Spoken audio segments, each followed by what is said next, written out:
মহাসড়কের অর্ধেক অংশ দখল করে মিলেছে সাপ্তাহিক হাট, আর এর ফলে যানজট প্রায় সময় দেখা যায়।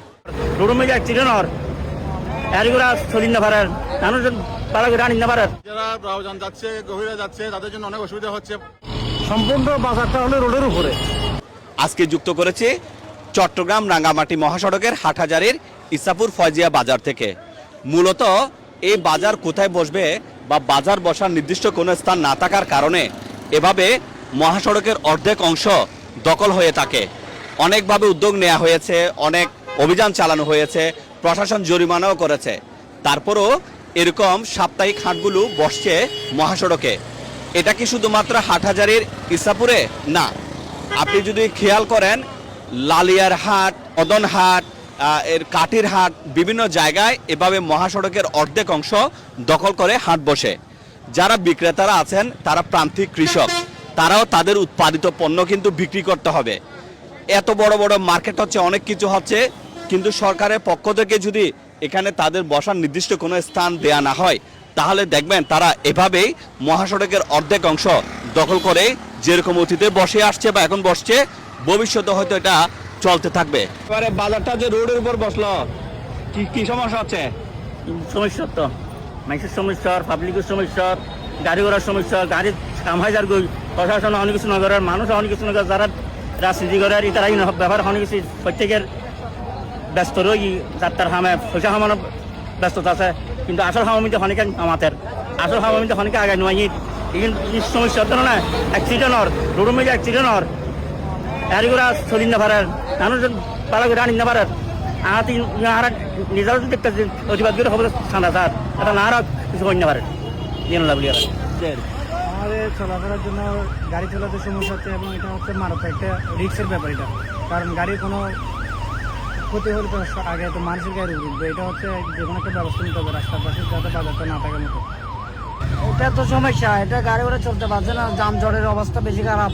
একটু চাপে বসলে আমাদের জন্য ভালো, আর একটা গাড়ি টাড়ি বেঁচে গেলে আমাদেরকে মারি ধরে কিছু রাখবে না এখানে বাজারের লোকেরা। রোড কত দখল হয়ে গেছে, অনেক অনেক ডাইরেক্ট ইসবপুর গুলি থেকে সত্তরঘাট ব্রিজ পর্যন্ত যাম এই অবস্থা। আমরা অনেক কষ্ট পাচ্ছি এখানে। এইসবের বাজারটা একেবারে এমন যে অবস্থা, সম্পূর্ণ গাড়ি চলাচল, মানুষের এত কষ্ট হইতেছে। যারা বাজার করতে আসতেছে পথচারীরা, তারা বেশি কষ্ট পাইতেছে। সম্পূর্ণ বাজারটা হলো রোডের উপরে, যেটা আমরা যারা বাজার করতে আসতেছে তারা বেশি কষ্ট পায়। এর দ্বারা আমরা যারা ছাত্রদেরকে এবং বিভিন্ন ছোটো ছেলেদেরকে বাজার করাতে খুবই আমরা চিন্তিত।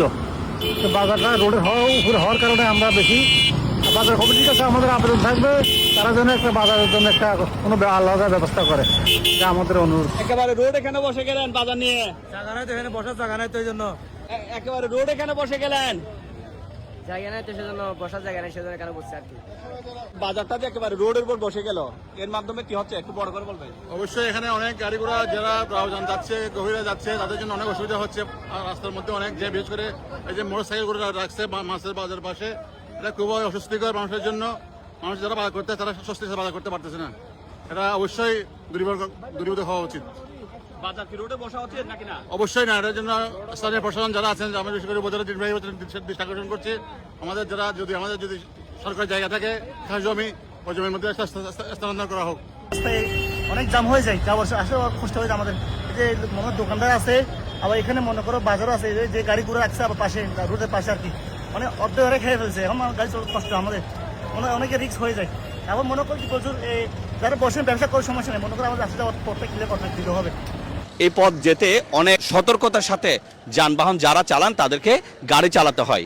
আজকের এই ভিডিও কাউকে শুধুমাত্র দোষারোপ করার জন্য নয়, যারা ইজারাদার আছেন বা যারা নীতি নির্ধারকরা আছেন বা উপজেলা প্রশাসন আছেন, এরকম যারা বিক্রেতা ভাইয়েরা আছেন, প্রান্তিক কৃষকরা আছেন, তাদেরকে যেন এমন কোনো স্থানে বসার সুযোগ করে দেওয়া হয় যেখানে এই ধরনের সড়কের পাশে হাট বসবে না, এবং হাট যদি না বসে তাহলে যানজটও হবে না।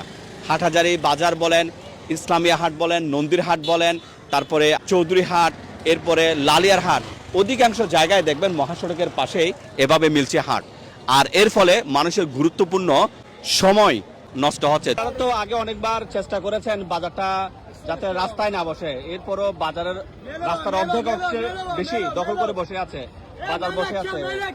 কি ব্যবস্থা নিয়েছেন বা সমস্যাটা কোথায়? আসলে এখানে আমরা অনেকবার চেষ্টা করছি, এই বেঙ্গল ইউনিয়ন পরিষদ, ব্যবসায়ী সমিতি সহ বেঙ্গল ইউনিয়ন বিএনপির নেতৃবৃন্দ সহ অনেকবার চেষ্টা করেছি। প্রতিদিন করি, যতক্ষণ আমরা থাকি ততক্ষণ ওরা ইয়া করে। ওরা যদি উপজেলা প্রশাসন থেকে যদি জরিমানা বা এই আইনগতভাবে কোনো ধরনের ব্যবস্থা না নেয়, আমরা ওদেরকে আমরা ঠিক করতে পারছি না। আর তাছাড়া আমাদের এখানে পর্যাপ্ত বাজারের জায়গা, বসার জায়গাও নেই।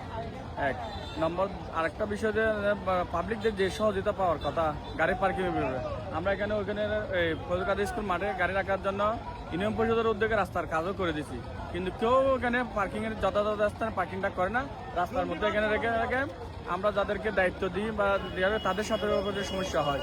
কিন্তু এখন জনসাধারণ পাশাপাশি সদকার সবার সচেতনতার মাধ্যমে এটা থেকে পরিত্রাণ পাওয়া যাবে।